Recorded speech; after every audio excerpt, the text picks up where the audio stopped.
today we are talking about thoughts, your inner dialogue. If you want to create change in your life and enjoy your life more, it is so helpful to have a better understanding of your thoughts and know how to work with them. Hi, I'm Brianna, and I am not a neuroscientist, so do what you will with that information. But I absolutely love neuroscience and psychology and want to share what I've learned throughout the years, as well as my experience in applying this information in my own life. In this video, I'm going to go over 3 concepts that are so helpful to know, and then give practical tips on how to apply that knowledge to help you create change in the ways that you want to. Before we get into it, I just want to mention that this information and building these skills has made such an impact on my life. It helped me change my relationship with myself, create new habits, break out of patterns, become more optimistic, understand myself better, lean into growth, so many things. Truly, your thoughts are such a main part of your day-to-day experience. They are such a key part of what you do, how you feel, and the kinds of outcomes that you have within your life.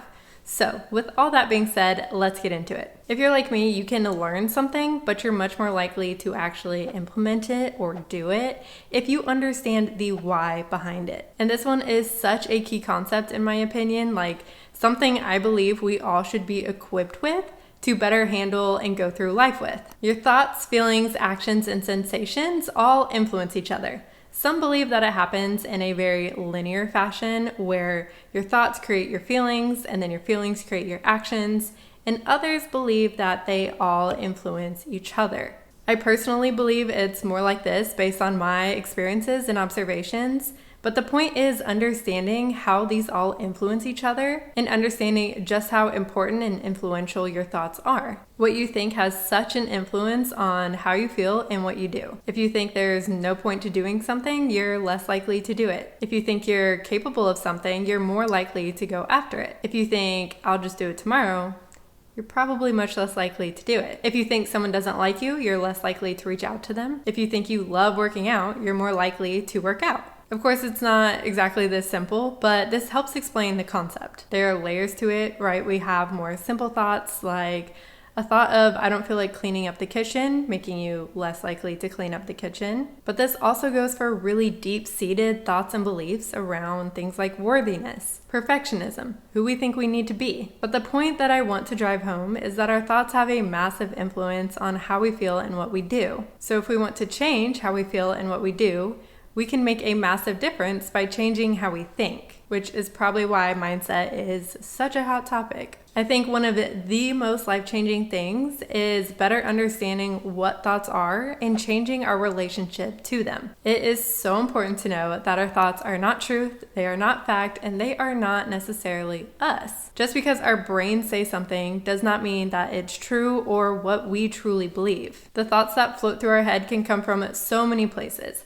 Anything that we have ever seen, heard, been told, experienced, our social and cultural norms, the media. Instead of being attached to our thoughts or making them mean something, we can view them as something arbitrary, as something that just happens to be floating through our head that we can question or ignore instead of living on autopilot mode or based on society's or other people's narrative instead of choosing our own. Our brains are just floating stuff out there, and over time, the more a certain thought goes through your head, the more habitual it becomes. So who knows how many of your thoughts are just beefed up neural connections from putting in a lot of reps over the years. Our beliefs absolutely play a role in our thoughts as well. Whatever we believe about ourselves, our relationships, money, health, circumstances, really anything, directly impacts what we think about things, how we feel about things, and what we do. And just like with thoughts, our beliefs are not fact or truth, even though they may feel that way. They might really feel that way. And I believe one of the best life skills is to play devil's advocate with yourself, to challenge your own thoughts, to just simply ask, is that true?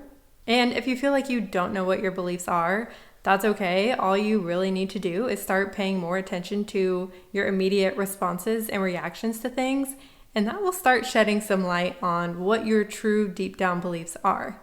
And then we get to question them. Most of us tend to live just based on whatever thoughts happen to be floating through our head, but starting to think much more consciously and choosing which thoughts we're going to act based upon and choosing which ones we're going to take on as ours or actively shifting to different thoughts is life-changing. This can look like paying more attention to your thoughts and just asking, is this true? Does this serve me? Does this align with who I want to be or the type of life I want to create? Is this a perspective that I want to have? And if not, delete. We can pick a new thought, right? There is incredible value in exploring your beliefs, and once you uncover what they are, just questioning them. And if they are not conducive or aligned with who you want to be, how you want to feel, or the life you want to create, look for evidence that that belief isn't true. Or you can notice how that belief is creating an unwanted circumstance in your life. The lens through which you view something can completely change how you feel about it and the actions that you take. And at the end of the day, we're the ones giving meaning to things, but we can always change that. For example, if you view healthy food as something that's bland, boring, restrictive, something that requires discipline, then you're probably going to make much different eating choices than if you viewed healthier foods as fun, delicious, as something that helps you feel how you want to feel, as a way that you want to eat, and not tying it with being restrictive. If you're looking at something through the lens of why you want to do it or a positive aspect of it, you're going to make different choices than if you're looking at something through the lens of why you don't want to do it or why you don't feel like doing it. If you're looking at something through the lens of I'm not good enough, you're going to show up differently than if you're looking at it through the lens of I'm capable, or I at least have a shot at it. You could be in the exact same situation or experience twice, one with one perception and one with another, and have two completely different experiences and likely different outcomes. So if you're wanting to feel differently, to do things differently, or create different results in your life, it will be incredibly helpful to change your perspectives. And just recognize that ultimately we're the ones giving meaning to things, and we are fully capable of changing the meaning that we are giving something. So now that we have all this information, what can we do with it? Well, one, we can understand just how much of a difference we can make in our lives just by bringing more conscious awareness to our thoughts. Just having more awareness of what is going on up there and having more awareness of how that impacts how we feel and the things that we do. The second is changing our relationship with our thoughts. Not treating our thoughts as truth or fact or as purely us, viewing our thoughts as something arbitrary. Treating them with neutrality and curiosity and not making any judgments about them, not taking them on as our identity. The more we can view our thoughts just as a third party, the less we're going to be just innately reactive and responsive to whatever happens to float through our heads. 3 is you can go ahead and subscribe to this channel, because if you're not subscribed already, what are you doing? What are you doing? The third thing is, as we pay more attention to our thoughts, we can consciously choose which ones we want to act based upon or take on as our own. So for example, let's say you walk up to the mirror and the first thing that goes through your head is something negative.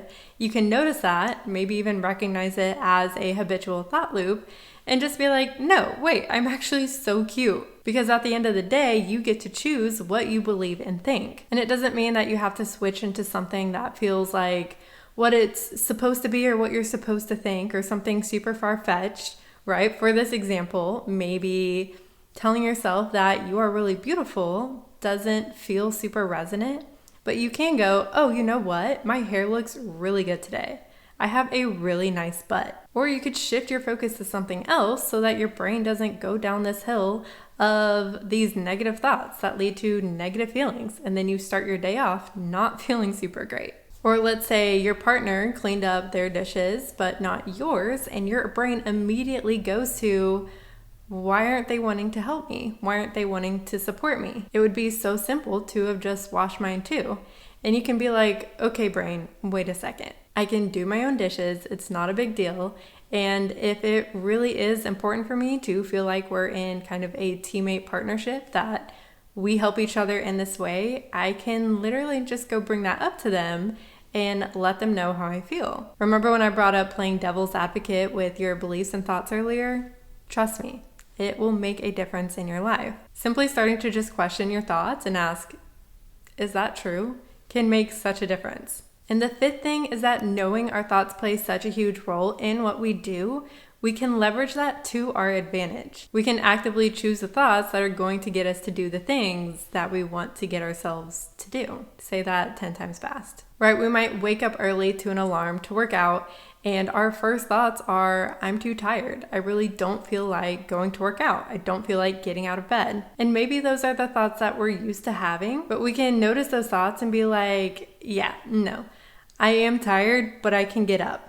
I may not feel like it, but I know I'll be really proud of myself if I do it. And then just start moving your body. Start inching your way out of the bed. We can talk ourselves into doing things just like we can talk ourselves out of doing things. We just might be far more practiced in the talking ourselves out of doing things side of the coin. So your homework for this week is to take one thing that you've been wanting to get yourself to do. This could be going on walks, going to the gym, meal prepping, journaling, meditating, literally whatever, cleaning up your space more. And for 1 week, notice your thoughts, your feelings, your circumstances, and your behaviors around doing this thing. And I highly recommend writing down any reflections in a journal or your notes app, because as much as we don't want to admit it, our memory recall just is not that good. So write them down and just treat this as an experiment with yourself. We don't need to make any kind of judgment around anything that we notice and observe.